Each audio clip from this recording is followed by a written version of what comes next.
লাঠিতে ভর দিয়ে দূরে বসে খাবারের দিকে তাকিয়েছিলেন এক বৃদ্ধা।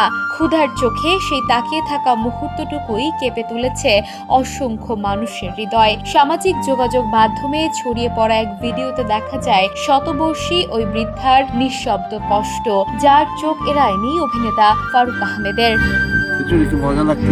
বয়সের ভারে নুয়ে পড়া মিনা খাতুনের বয়স 100 বছর পেরিয়েছে। জীবনের এই প্রান্তে এসে যেখানে আদর ও আশ্রয়ের কথা, সেখানে ক্ষুধাই হয়ে উঠেছে তার নিত্যসঙ্গী। বহু বছর আগেই স্বামী হারিয়েছেন, একমাত্র ছেলেও নেই। পরিবারের স্নেহের বদলে কপালে জুটেছে অবহেলা আর পথঘাটে ঘুরে বেড়ানোর বাস্তবতা।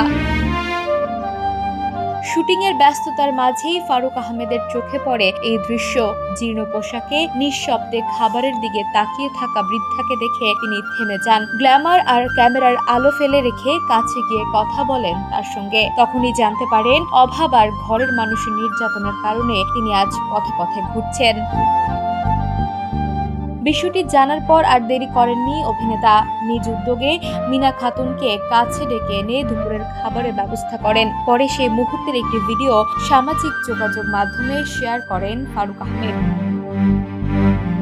ভিডিওর ক্যাপশনে তিনি লিখেন, শুটিং চলাকালে সবাই যখন দুপুরের খাবার খাচ্ছিলেন তখন তিনি দূরে বসে খাবারের দিকে তাকিয়েছিলেন। বিষয়টি নজরে আসতেই প্রোডাকশনের একজনকে তাকে খাবার দিতে বলেন।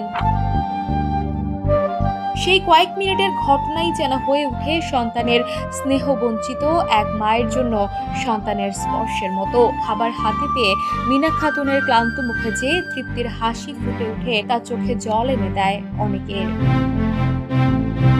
ভিডিওটি ছড়িয়ে পড়ার পর আবেগে ভাসছেন নেটিজেনরা। কেউ লিখেছেন, বুড়িমার চোখে তাকিয়ে থাকা কান্না আটকে রাখতে পারেনি। আবার কেউ বলছেন, এমন মানবিকতা দেখলে এখনো বিশ্বাস হয় ভালো মানুষ আছে।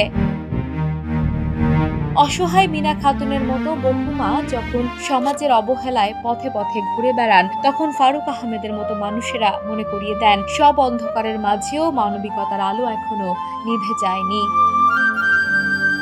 Desk report, the news.